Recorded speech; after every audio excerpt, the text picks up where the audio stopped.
Buenas noches, hermanos. Nos encontramos en este miércoles en un nuevo encuentro para compartir la palabra, para orar unos con otros, para alabar y bendecir el nombre de nuestro Dios.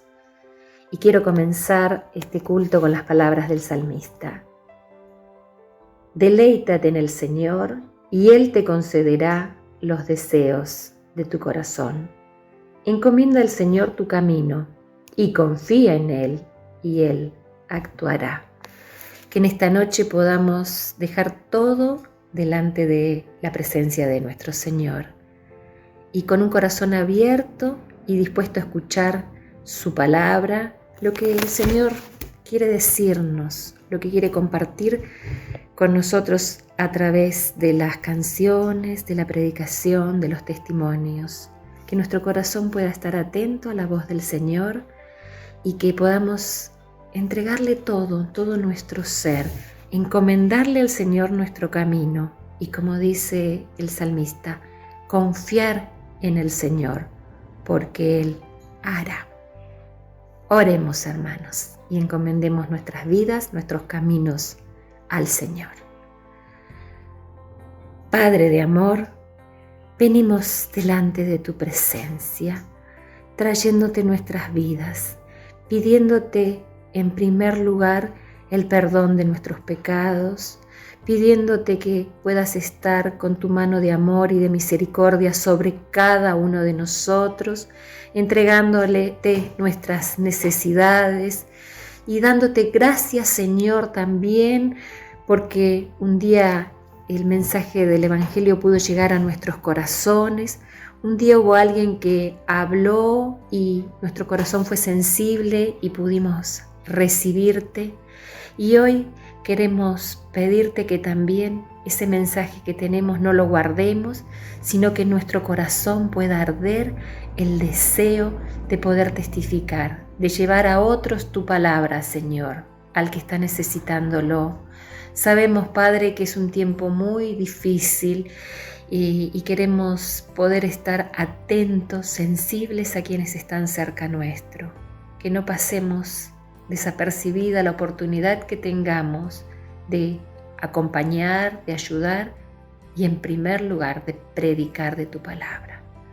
Padre, bendice nuestro pueblo, bendice nuestra patria, nuestra nación, nuestro mundo, bendice nuestra iglesia, nuestros hermanos, nuestras familias. Y en especial, Padre, acompáñanos en este tiempo. Queremos adorar y bendecir tu nombre. En el nombre de Cristo Jesús. Amén.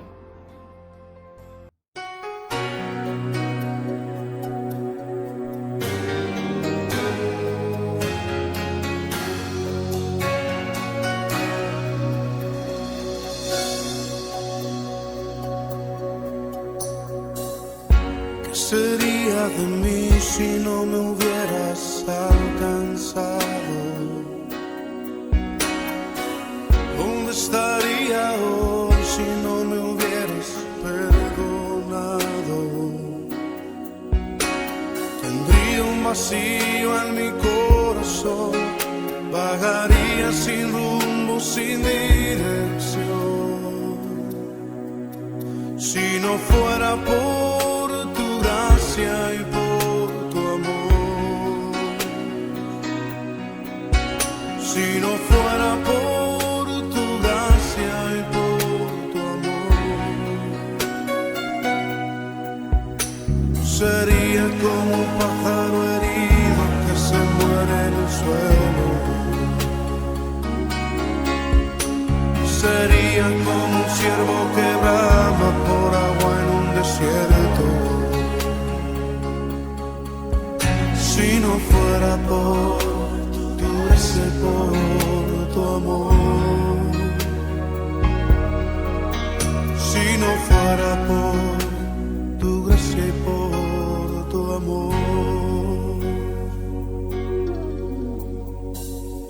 ¿qué sería de mí si no me hubieras alcanzado? ¿Dónde estaría hoy si no me hubieras perdonado? Tendría vacío en mi corazón, vagaría sin rumbo, sin dirección. Si no fuera por tu gracia y por tu amor, si no fuera por tu gracia y por tu amor,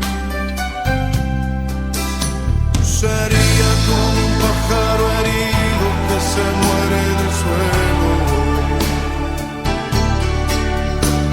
Sería como un ciervo que brama por agua en un desierto.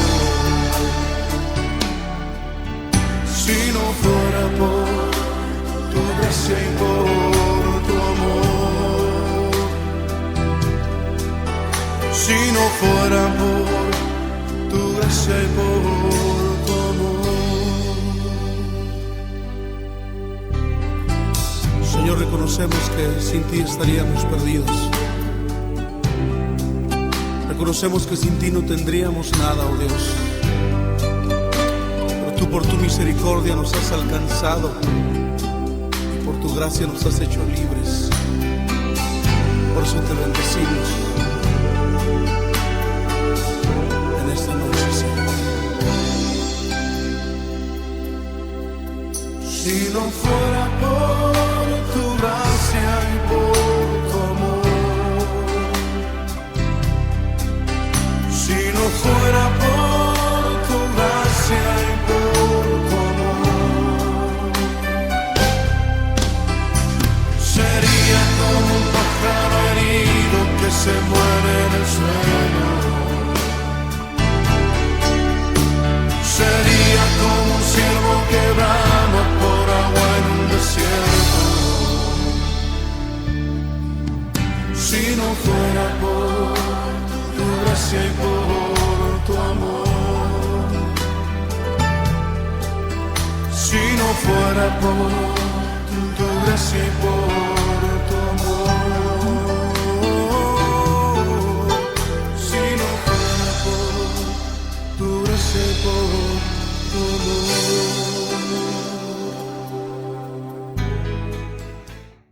La canción decía: ¿dónde estaría hoy si no me hubieses alcanzado? ¿Dónde estaría hoy si no me hubieses encontrado, Señor? Y tenemos que dar tantas gracias de que el Señor nos haya encontrado, de que el Señor haya llegado y nos haya comprado con su sangre preciosa. Pero, ¿cómo no dar gracias en especial en este mes en que estamos recordando a las misiones y los misioneros? A esos misioneros que fueron los que nos entregaron el mensaje del Evangelio, esos que llegaron un día a nuestras vidas y nos predicaron y nos enseñaron que teníamos que entregarle nuestras vidas a Jesucristo. Ese misionero que tal vez fue tu mamá, tu papá, tu tío, tu maestro, tu profesor, un vecino, un pastor o un misionero que pasó. Todos tenemos un misionero en nuestras vidas que fue el que nos trajo este regalo de la salvación. Y el desafío también para nosotros hoy es ese, el ser un misionero donde estemos. No todos vamos a ir a predicar afuera, no todos vamos a ir a otros lugares ni vamos a estar al frente, pero todos tenemos que llevar el mensaje de la palabra. Todos tenemos esta misión de llevar el Evangelio a los que no lo conocen aún. Y en esta noche quiero compartir un pedacito de la historia de lo que fue la llegada del Evangelio a mi vida, a la vida de nuestra familia. Y bueno, cómo no recordar a esos misioneros que sin un seminario tenían el ardor de llevar el mensaje de la palabra al lugar donde iban a ir. Quiero humildemente compartir esta historia de lo que es mi familia, cómo llegó el Evangelio a mi vida. Hace más de medio siglo, inmigrantes de la antigua Europa, en este caso provenientes de los países y pueblos eslavos, tocan tierra de América del Sur, junto con la esperanza de nuevos horizontes y un mejor porvenir para sus hijos, traen con sus pocas pertenencias un gran tesoro, el libro sagrado, la Biblia, que les sirvió de brújula espiritual que los orientaba y fortalecía. Desde entonces esa luz ha alumbrado y cada año que pasa la antigua palabra de Dios recupera la frescura. Fue transmitida desde el principio y comunicada desde los púlpitos, por las casas, debajo de los frondosos árboles, en colonias, en pueblos, en galpones, en el lugar más inesperado. Y en uno de esos humildes templos en medio de los campos fue que mi madre escuchaba cantar himnos de alabanza a Dios a esos hermanos, y esos himnos llenaron su corazón, a pesar de pertenecer ella a una familia de testigos de Jehová. El Espíritu Santo estaba obrando en su vida, en su corazón, y pronto ella encontró al Señor Jesucristo y le entregó su vida.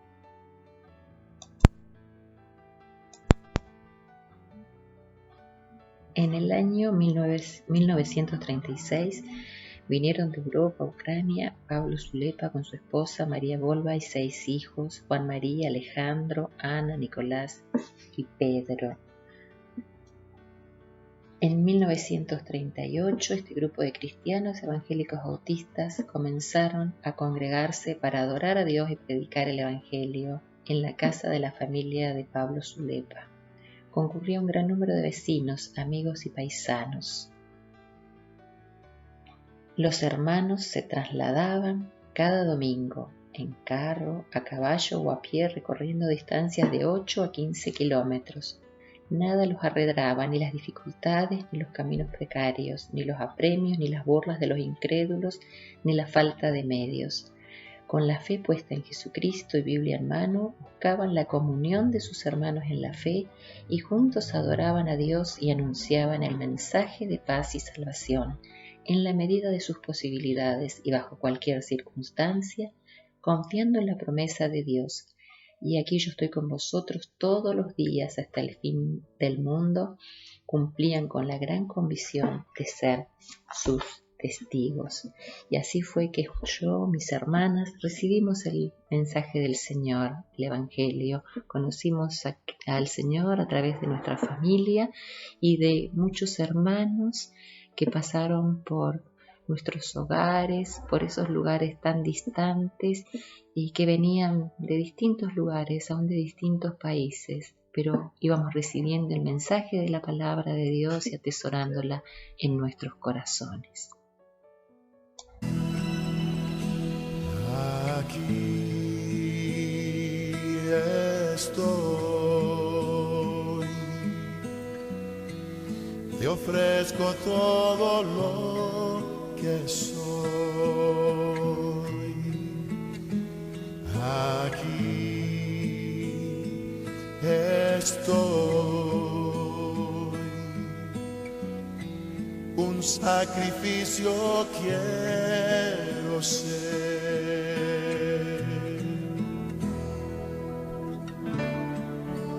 Toma mi ser, mi vida entrego a ti, porque tú eres mi Dios, eres digno de adoración, una ofrenda de amor seré para ti.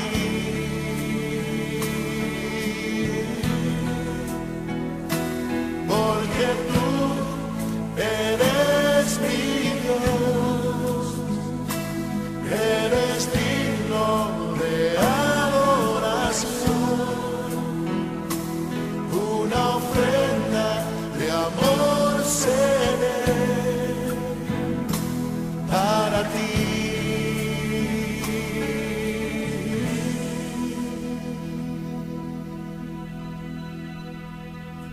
Aquí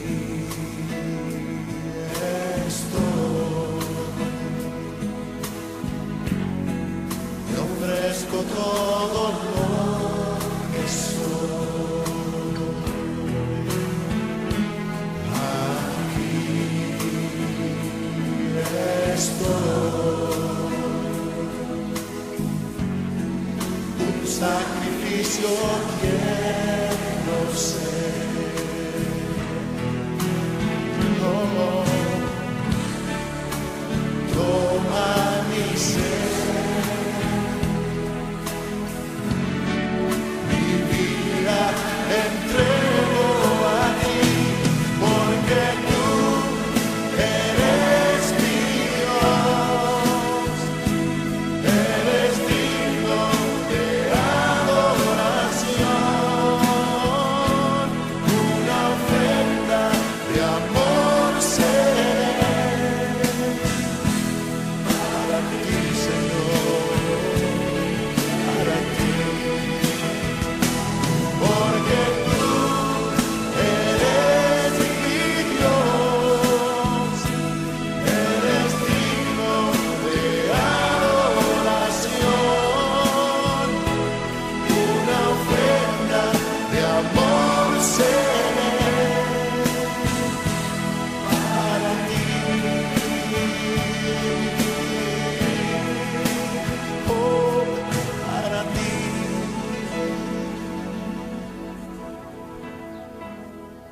Sí, Señor, sí, mi Dios. Oh, oh, oh, oh,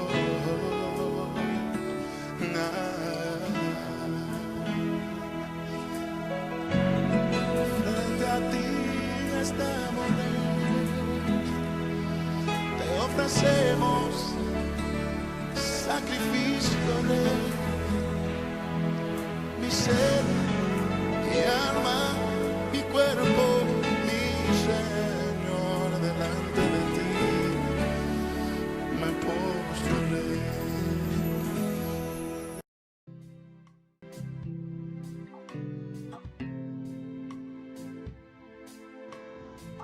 Pandemia y corrupción. La Iglesia puede ser un faro de esperanza para Maldivas. Maldivas, cuya pequeña comunidad cristiana incluye trabajadores internacionales del sector de la salud y la hostelería, se ha visto gravemente afectada por la crisis del COVID-19, a lo que tenemos que sumar el problema endémico de la corrupción.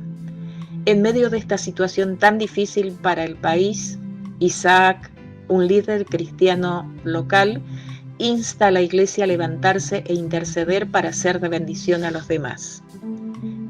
Este es un momento crucial para la oración, dice él.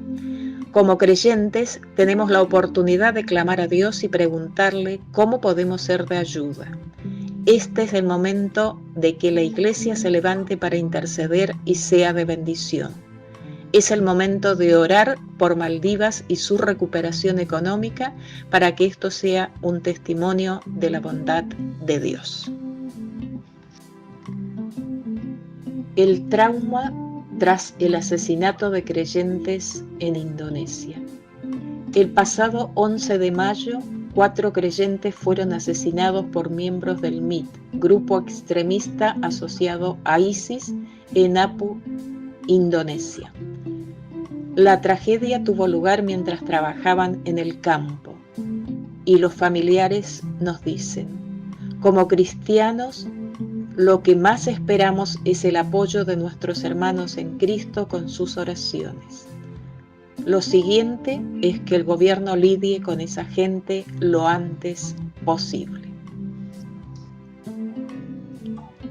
Niños secuestrados en Nigeria, 7 de junio del 2021.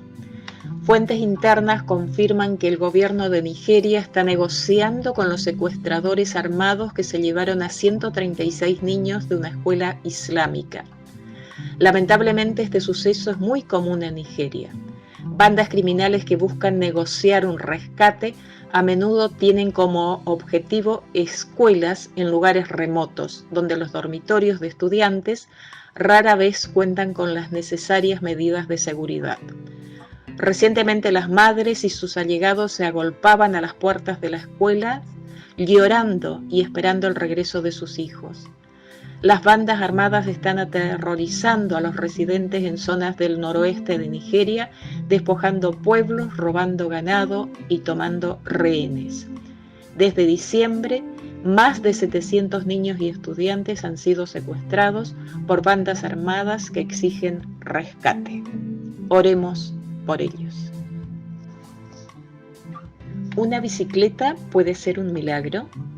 Desde que llegó a los caminos de Dios, nuestro hermano Shekhar Singh, un cristiano de trasfondo hinduista en Nepal, ha visto grandes milagros y sanidades y también cómo Dios trabaja usando a su pueblo.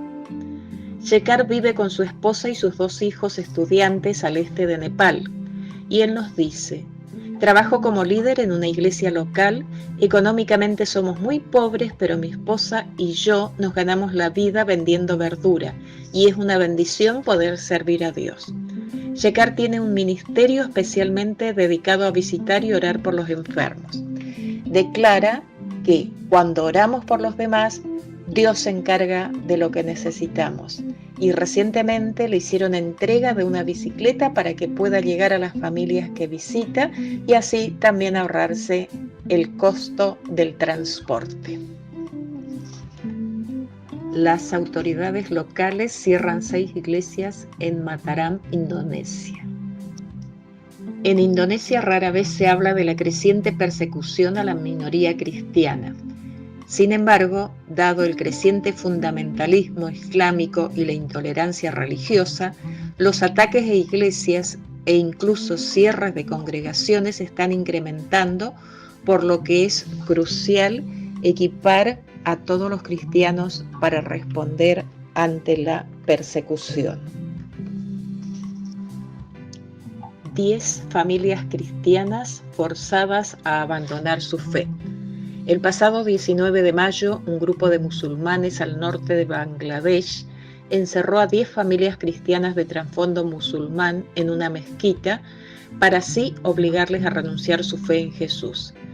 El día anterior a lo sucedido, los 23 miembros de estas familias habían participado de un programa de acción de gracias en una iglesia local donde adoraron a Dios y estudiaron la Biblia.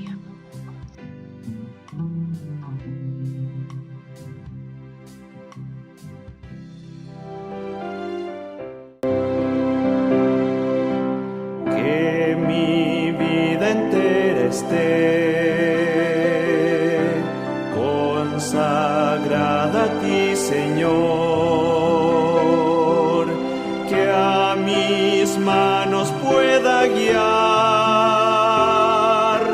el impulso de tu amor. Lávame en la sangre del Señor, límpiame de toda mi maldad. Ríndote mi vida, hazla pues, Señor, tuya por la eternidad. Que mis labios al hablar hablen solo de tu amor. Que mis bienes ocultar no los pueda a ti, Señor. Lávame en la sangre del Señor, límpiame de toda mi maldad. Ríndote mi vida, hazla pues, Señor, tuya por la eternidad. Que mi tiempo todo esté consagrado a tu olor y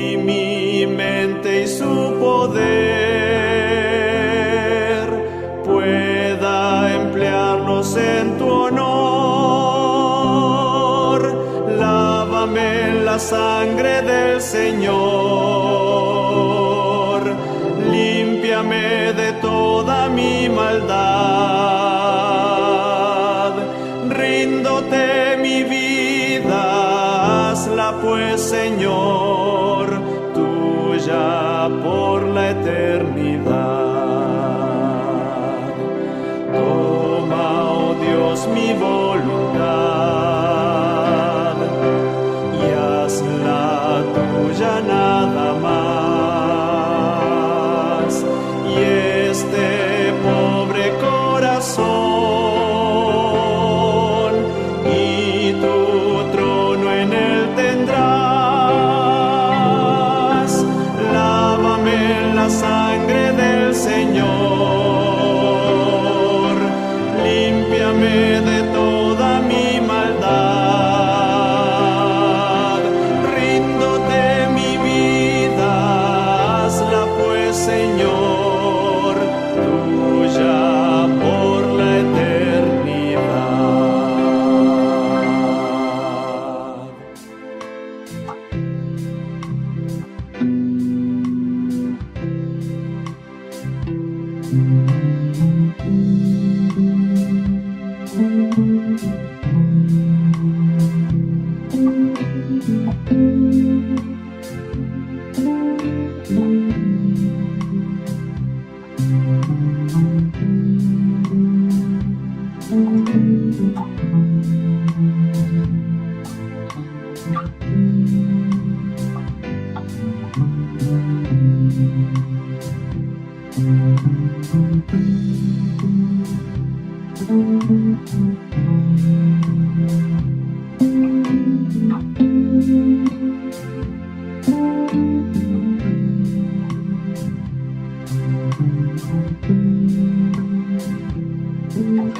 toma mi vida nueva antes de que la espera desgaste años en mí. Estoy dispuesta a lo que quieras, no importa lo que sea, tú llámame a servir.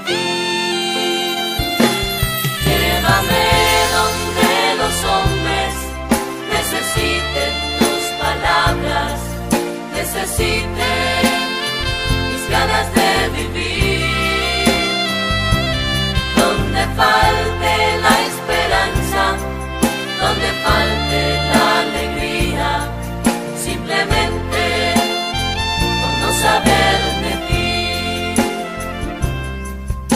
Te doy mi corazón sincero para gritar sin miedo tu grandeza, Señor.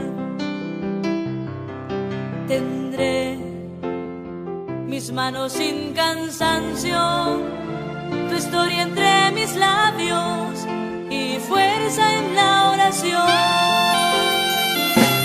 Llévame donde los hombres necesiten tus palabras, necesiten mis ganas de vivir, donde falte la esperanza, donde falte la alegría, simplemente por no saber de ti.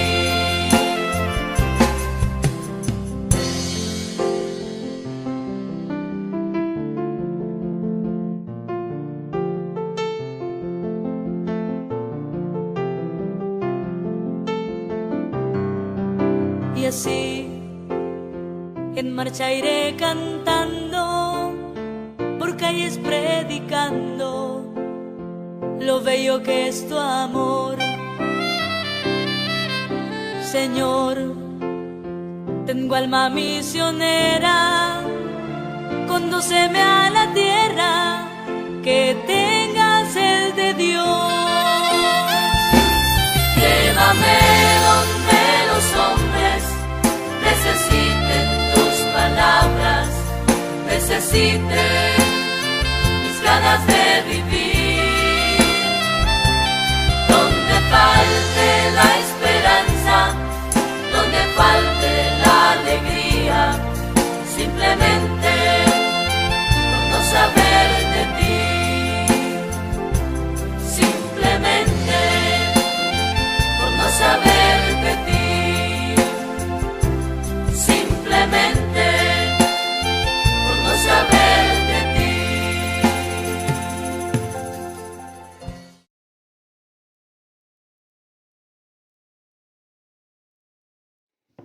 Muy buenas noches, amados hermanos, que el Señor les bendiga en gran manera.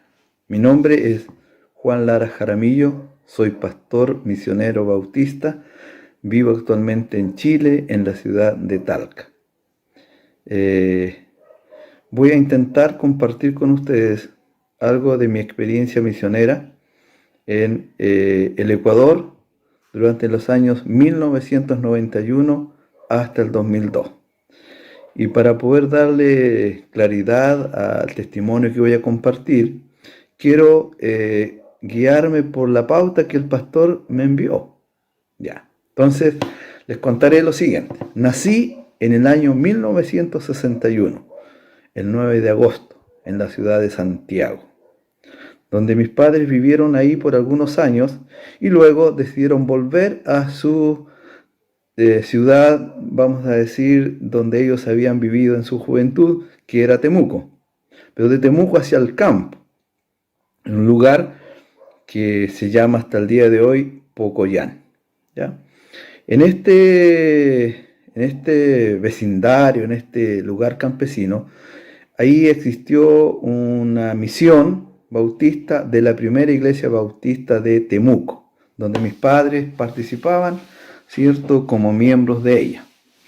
Yo nací a la fe a la edad de 8 años, ¿no?, en una campaña de evangelización, mientras el pastor de la iglesia de Temuco, la primera iglesia de Temuco, pastor Eduardo Rigo, predicaba en una campaña. Durante varios días el pastor estuvo predicando ahí la palabra y yo, por supuesto, como niño, me gustaba mucho escucharlo. Y dentro de los sermones que él predicaba, siempre estaba haciendo un llamado a recibir a Jesús como Salvador personal.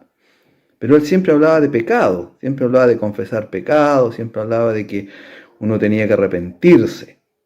Y esa palabra, pecado, no tenía mucho sentido en mi vida a esa edad, porque además pensaba que como niño no tenía pecado. Pero el Espíritu Santo trabajó en el corazón del pastor para que él pudiese poner un ejemplo tan sencillo que yo pude entender que sí era pecador y que sí necesitaba a Jesucristo en mi vida. Él dijo, si un niño saca el pan de algún lugar donde la mamá lo tiene guardado para repartirlo a todos y saca un pedazo sin decirle a la mamá, y cuando la mamá pregunta ¿quién sacó pan?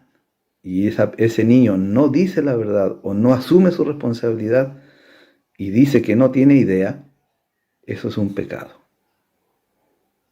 Y eso fue suficiente, amados hermanos, para yo darme cuenta que era un pecador y que necesitaba a Jesucristo en mi vida. Recuerdo que me puse muy triste y llorando cuando el pastor hizo la invitación para pasar al altar, yo pasé también. Y ahí le pedí perdón al Señor por ese pecado que había cometido, la mentira, el engaño. Desde ese momento, mi vida espiritual comenzó a desarrollarse. Al siguiente año, el 31 de enero de 1971, me bauticé en el río Tolten. Un río muy correntoso, pero que fue una experiencia que nunca voy a olvidar hasta el día de hoy. Luego, cierto que nosotros estábamos ahí en esa congregación campesina, nos vinimos a la ciudad de Temuco, básicamente porque yo no servía mucho para el campo. Y el profesor que mi padre tuvo en su juventud también llegó a ser mi profesor. Y ese profesor un día llamó a mi papá y le dijo, Juan, porque así se llama mi padre también, tu hijo Juanito, o sea yo, no te va a servir para el campo. Él es muy débil, no tiene los deseos de ser campesino, pero él es bueno para estudiar. Así que yo te aconsejo que trates de irte a Temuco a vivir, llevarte a tu familia para que tu hijo pueda estudiar. Mi papá hizo caso a su profesor y nos vinimos a la ciudad de Temuco. Y ahí comencé a estudiar. Pero también llegamos a una nueva iglesia. Si bien es cierto, debiéramos habernos trasladado de donde vivíamos en nuestro sector hacia la primera iglesia que estaba en el centro de la ciudad, pero nos quedaba lejos y éramos varios. Éramos un grupo de 10. Entonces ustedes comprenderán que el transporte no iba a salir tan barato. Por lo tanto, mi papá y mi mamá tomaron la decisión de hacerse miembro de la Iglesia Bautista Amanecer, que quedaba en el barrio o cercano al barrio donde nosotros habíamos llegado a vivir. Ahí comencé, junto con mis padres, a asistir a la iglesia. Pero también en ese mismo periodo, de entre los 11 y 12 años, también se me declaró la epilepsia. Y empecé a tener problemas con mi salud. Comencé un tratamiento que duró alrededor de 5 años. Y eso, cierto, también me hizo ser, a lo mejor de alguna manera, mirado de una forma especial. Que a veces a mí no me gustaba mucho porque sentía que las personas me tenían lástima a lo mejor. Sin embargo, el Señor tenía un plan perfecto. En esa iglesia yo conocí una organización que es auspiciada por la Unión Femenil, que eran en aquellos tiempos los embajadores del rey. Y fue ahí donde se despertó en mí la pasión por las misiones. En los embajadores del rey empezamos a estudiar la vida de hombres como David Livingstone, ¿no? Misioneros. También al ver al misionero que nos iba a hacer las clases, el misionero Eugenio Jacabi.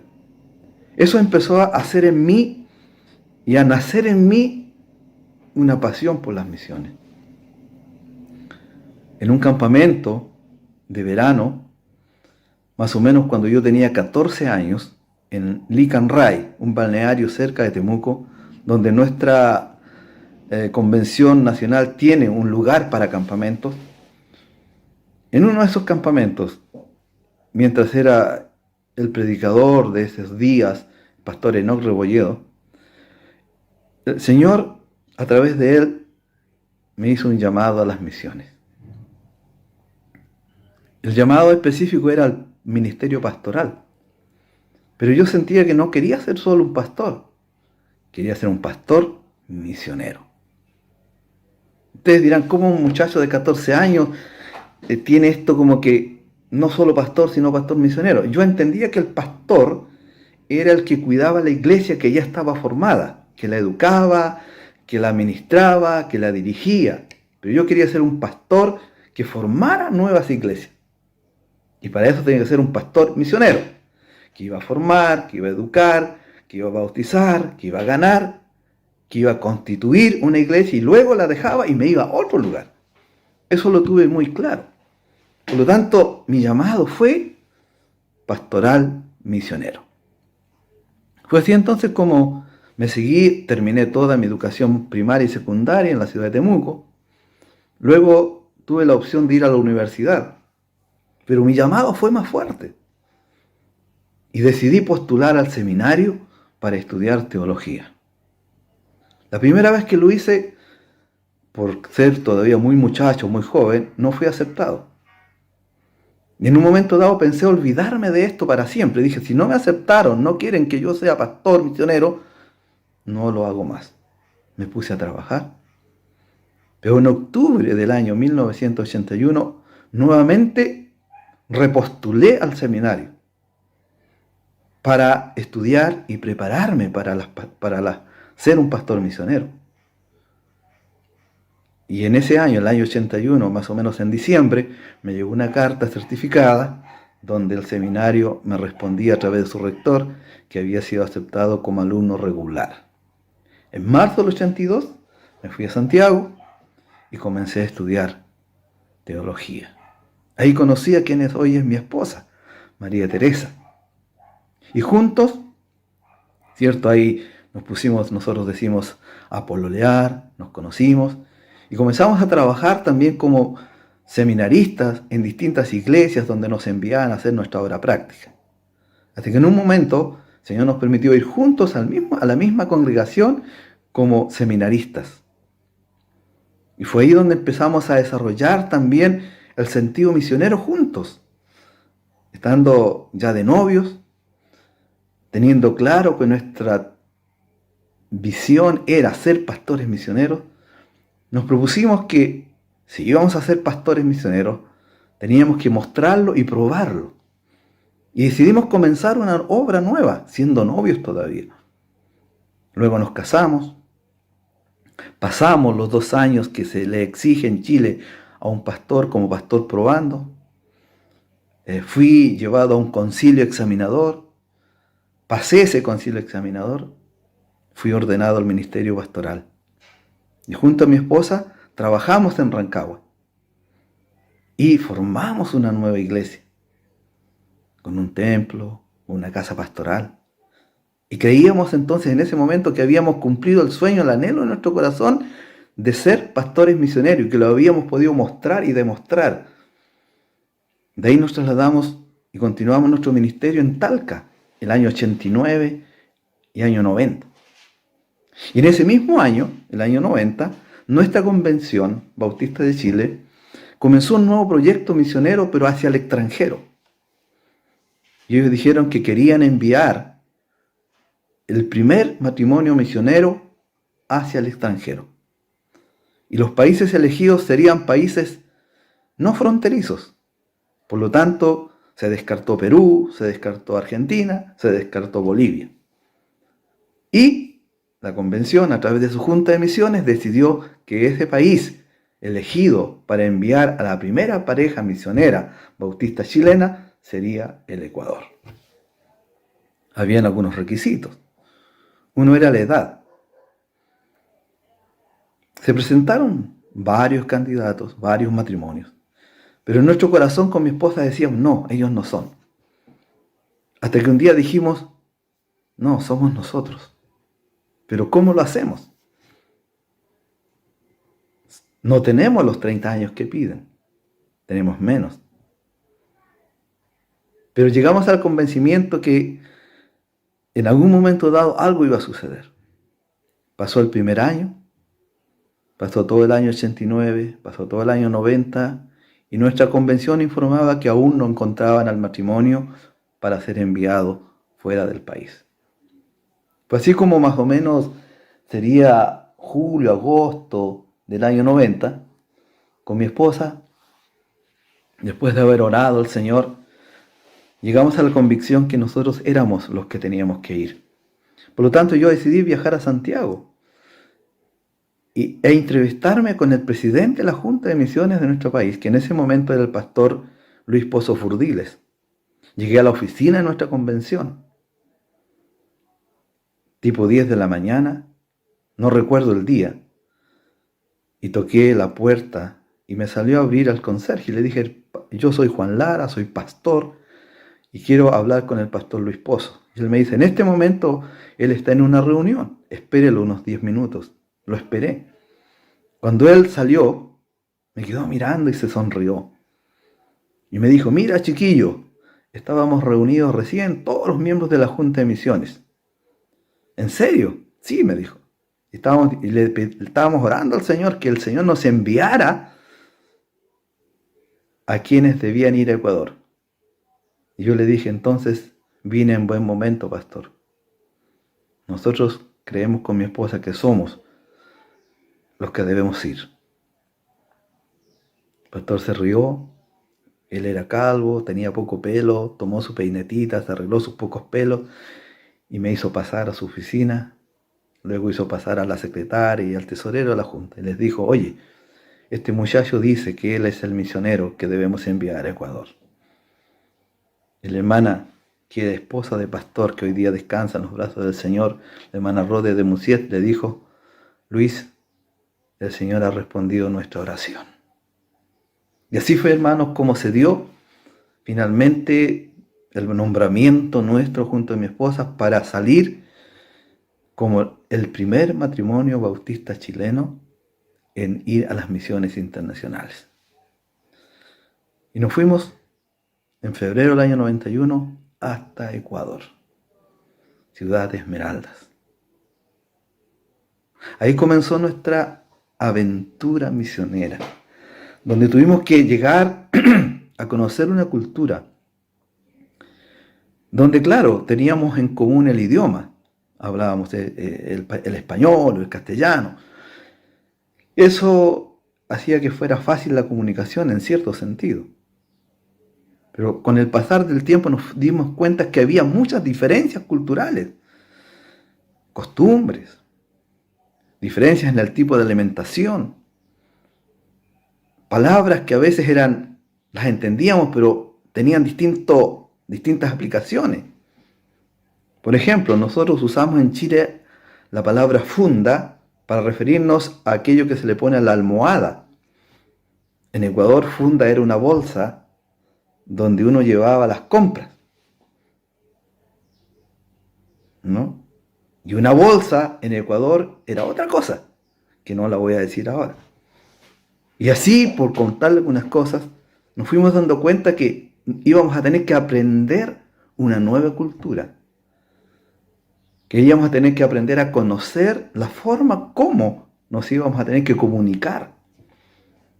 En mis predicaciones, por ejemplo, yo tenía que tener cuidado. Uno siempre asocia el pecado con el color negro. Yo ya no podía decir que el pecado era negro, porque mis hermanos o las personas a quienes yo le tenía que predicar, todos eran negros. El 90% de la población esmeraldeña en Ecuador es negra. Por lo tanto, yo ya tenía que tener cuidado. de la forma como iba a tener que predicar el Evangelio. Pasaron los meses y yo me enfermé. Una infección estomacal, producto de algunas situaciones ahí de falta quizás de parte nuestra de desconocimiento con algunos alimentos. Tuve una infección muy fuerte en el estómago y llegué a estar internado varios días y casi al borde de la muerte. Junto con eso mi esposa, que no lo sabíamos, cuando salimos de Chile nos hicieron los exámenes de rigor, mi esposa no estaba embarazada. Pero al llegar a Ecuador, después de 2 o 3 meses, ya ella tenía 4 meses de embarazo. Es decir, salió de Chile con 2 meses ya de embarazo. Pero ahí no sé qué sucedió, porque al hacer los exámenes y todos los demás, nada decía que ella estaba embarazada. Son misterios. Bien, seguimos trabajando, sobrepasamos el momento difícil de la enfermedad. Luego nació nuestra hija, Limni Elena. Ya teníamos a Jessica Andrea, nuestra hija mayor, y comenzamos nuestro trabajo misionero. No fue fácil en el comienzo, porque la poca experiencia que tenía nuestra junta hizo que se cometieran algunos errores. No se hizo un presupuesto adecuado, por lo tanto, los recursos que nosotros recibíamos para hacer nuestro trabajo no eran suficientes.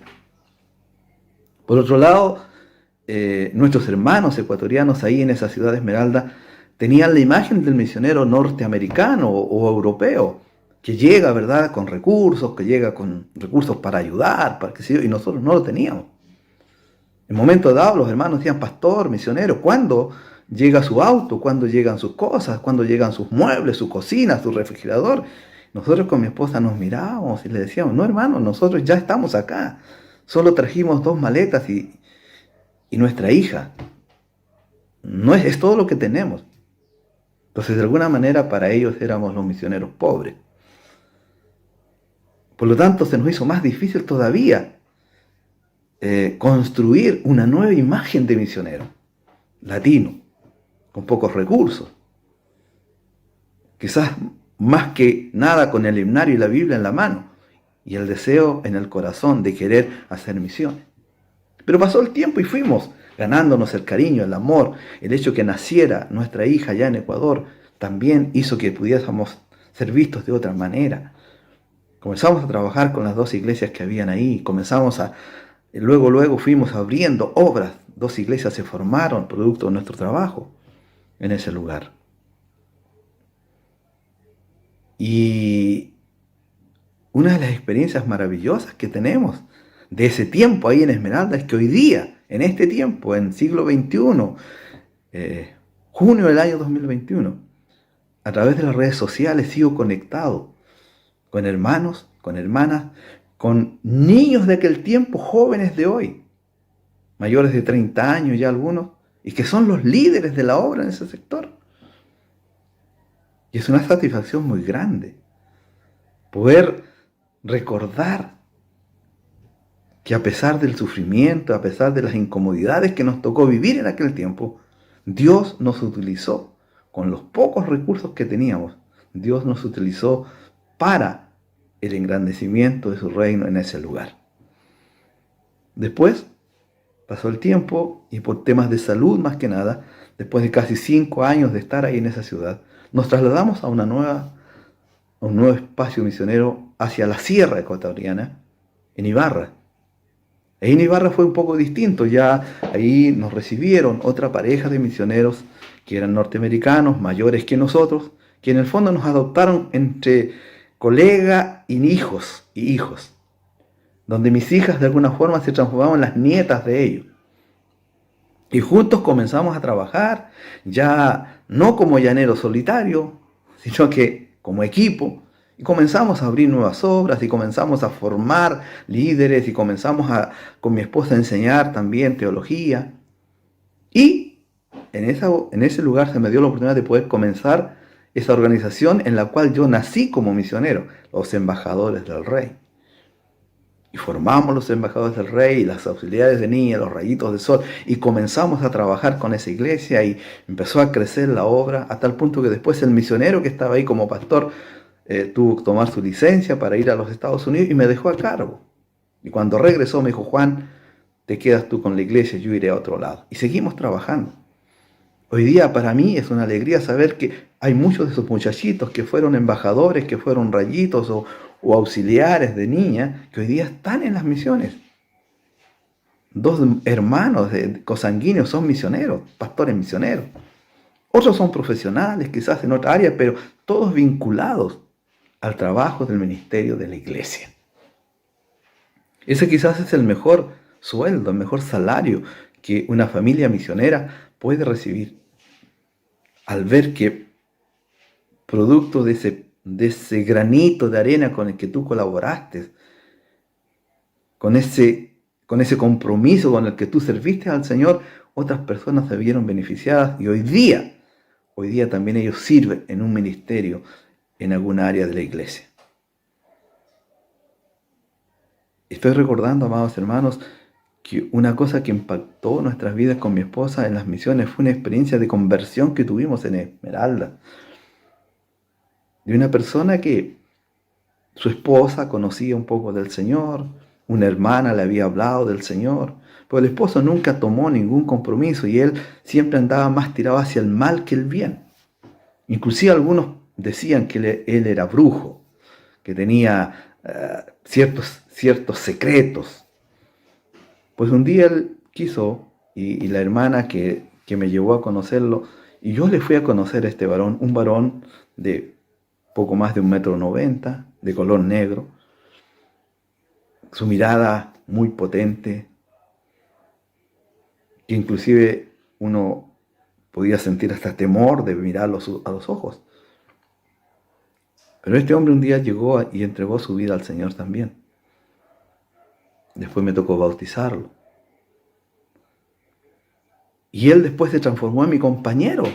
Salía conmigo a las visitaciones que hacíamos, a otros lugares. Y él me decía, misionero, cuando yo estaba con el malo, refiriéndose a Satanás, era un hombre temido y respetado en mi barrio y donde yo iba. Hoy que estoy con el bueno, hoy que estoy con el Todopoderoso, ¿cómo voy a tener miedo? Vamos, misionero, yo lo acompaño. Y nos metíamos a barrios bastante peligrosos y nunca nos sucedió nada. Hoy día ese hombre es un pastor. ¿No? Es un pastor. Para la gloria del Señor. A él le bauticé a su esposa. Pero antes de bautizarlos, los llevé al registro civil para que se casaran, porque solo eran convivientes. Eso es un testimonio, hermanos, que hasta el día de hoy yo tengo contacto con una de sus hijas, de vez en cuando con el pastor, porque él debe estar 75 años, por ahí debe estar ya. Pero esa es una satisfacción de ver que el trabajo que uno hace en la obra del Señor no es en vano. La bendición más grande que para mí tuvimos estando fuera de nuestro país, sirviendo en la misión, es el nacimiento de nuestra segunda hija. Nuestra segunda hija nació en Ecuador y eso nos hizo amar más ese campo misionero, amar ese país que de una u otra forma se transformó en nuestra segunda patria hasta el día de hoy. Tenemos buenos amigos, buenos hermanos.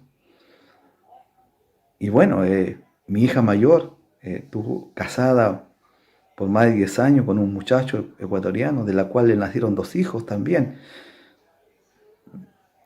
Maite Francesca y José Ignacio. Maite vive con nosotros acá en Chile actualmente. José Ignacio lamentablemente falleció y está en la presencia del Señor. Y bueno, y también nuestra hija finalmente terminó, ¿cierto?, divorciada en ese matrimonio y ella se vino y está con nosotros actualmente en Chile. Pero el precio, hermanos, que se tiene que pagar para las misiones a veces es complicado y poco entendido. Cuando mis hijas regresaron a Chile, sus abuelos, sus abuelas, sus primos, sus primas eran personas extrañas. Recuerdo que a veces mi hija decía, papá, viene la señora, en vez de decir viene mi abuelita. Y eso a uno como padre le dolía, pero también tenía que entender que era parte de lo que habíamos tenido que pagar por estar lejos más de 12 años y ver que nuestras hijas no disfrutaron del amor, del cariño, de la familiaridad, de lo que significa estar con aquellos que son tu sangre. Pero ese es el precio de las misiones. Y nos toca pagar. Hoy en día nosotros estamos acá, en la misma ciudad de donde salimos. Regresamos a Chile el año 2002. Yo estuve pastoreando por algunos años una iglesia. Mi esposa decidió entrar a estudiar a la universidad. Se graduó en el año 2011 como profesora de educación básica con el grado de licenciatura en Ciencias de la Educación, profesión que ejerce hasta el día de hoy. Porque entendimos que quizás los recursos que la iglesia contaba para sostenernos no eran suficientes, tuvimos que buscar nuestras propias fuentes de sostenimiento. Luego que ella salió, yo al poco tiempo dejé de pastorear esa iglesia y busqué también otro trabajo distinto para poder sostenernos como familia, pero seguir de alguna forma involucrados en el ministerio. Yo hoy día soy funcionario público, trabajo en el Ministerio de Justicia, también estudié en la universidad, saqué un título, soy trabajador social o asistente social de profesión, pero con la satisfacción enorme de haber dedicado nuestra juventud 100% al ministerio misionero pastoral. Desde los 18 años hasta los 45 más o menos, solo estuvimos dependiendo de lo que el Señor nos daba a través del ministerio. Pero hoy día ya hace más o menos 10, 12 años que somos pastores misioneros bivocacionales. Mi esposa es profesora, yo soy asistente social. Y estamos a cargo de una congregación desde el año 2011 hasta la fecha. Nos hicimos cargo de un pequeño grupo de hermanos de una iglesia de no más de 15 personas. Hoy día somos un poco más de 100, bautizados alrededor de los 100, la familia y todo. Es una congregación de cerca de los 150, 160 personas. Una congregación joven, con gente joven, profesional. Y hemos llegado a pensar con mi esposa que hemos llegado al momento de tener que ya no pensar tanto en hacer crecer el grupo, sino empezarlo a preparar líderes, preparar las áreas de ministerio de la iglesia, formar al futuro pastor que la iglesia necesite para de aquí a 5 o 6 años más. Ya estoy en los 60 años casi y uno tiene que darse cuenta que las energías ya no son las mismas y que quizás la iglesia necesite, ¿verdad?, de otro pastor en el futuro. Y yo puedo seguir ahí con la iglesia, pero necesitamos un pastor joven que esté al frente de ella. Por lo tanto, hemos comenzado ese proceso, ¿no? Haciendo como quizás Moisés hizo con Josué, el traspaso, ¿no? Con la visión, con el conocimiento que ya hemos logrado de la iglesia. Y esa es nuestra meta actual, que podamos dejar una congregación sólida en lo bíblico, sólida en el liderazgo, sólida en la administración eclesiástica y cristocéntrica, ¿no? Cristocéntrica. Y que la iglesia pueda seguir haciendo el ministerio social que hasta ahora hemos hecho también. Tenemos un hogar universitario. Hace poco un joven se graduó de la universidad que vivía en el hogar de kinesiólogo. Nos quedan 4. Hay uno que está en su 2º año de medicina, otro en su 4º año de derecho, otro ya finalizando su carrera de profesor de educación física y otro chico que está estudiando construcción civil. Y probablemente, ¿cierto?, podamos integrar, porque tenemos cupo para 5, uno más de algún chico. Y los requisitos para que lleguen ahí no es que deban ser cristianos, miembros de alguna congregación, no. Chicos vulnerables, con necesidades. Y que nosotros como iglesia le podamos ofrecer la oportunidad de estudiar, de tener un lugar donde vivir, de tener que comer. Y que si el amor mostrado a través de esa acción a ese chico lo lleva a la necesidad de un encuentro con Jesucristo, amén, gloria a Dios. Y si no, hemos tenido la bendición de servir, que es una de las tareas de la iglesia. Así que, amados hermanos, la metodología o los métodos a utilizar para las misiones son muchos. No existe el método, no existe el secreto. Cada comunidad, cada iglesia puede descubrir el método mejor para hacer su trabajo de evangelización, para cumplir su tarea en su contexto. Fíjese que mientras yo estaba en Ecuador, me gusta mucho el fútbol, soy muy futbolero. Yo hacía escuelas de fútbol, donde iban niños entre los 6 y 10 años, y por supuesto tenían que ir con sus papás. Y al ir con sus padres yo tenía la oportunidad de conocerlos, y al conocerlos también en el tiempo presentarles el Evangelio. Era un método, era una forma. No digo que es la más santa ni la mejor, pero a nosotros nos resultaba. Trabajo con matrimonios, trabajo con familias, trabajo con la comunidad. En todas las vecindarios hay juntas de vecinos. Nosotros estábamos ahí metidos de alguna forma, en los centros de padres donde estudiaban nuestras hijas. Fui presidente por años del centro de padres. Y eso lo hacíamos con la intención de poder llevar el Evangelio también. Por lo tanto, yo creo que cuando uno tiene ese llamado pastoral misionero, todo espacio que se abre es una oportunidad para dar testimonio de Jesucristo y mostrarlo a través de las acciones, a través de los hechos. Y nosotros teníamos como lema con mi esposa Hechos 4:20, que en esta versión de la nueva versión internacional dice: nosotros no podemos dejar de hablar lo que hemos visto y oído. Mientras Dios nos dé vida, no podemos callarnos. No podemos dejar de compartir nuestra fe con aquellos que están a nuestro alrededor. Amados hermanos, amada iglesia, amado pastor, espero que este testimonio, resumido así, porque hay muchas cosas que podría compartir, les sirvan de inspiración a ustedes como iglesia para continuar adelante con esta hermosa tarea de expandir el reino de Dios entre los hombres. Que Dios les bendiga grandemente y reciban un abrazo desde la ciudad de Talca, de este pastor misionero que hoy día todavía vibra cuando se tiene que hablar de misiones. Que el Señor les bendiga grandemente, amada iglesia.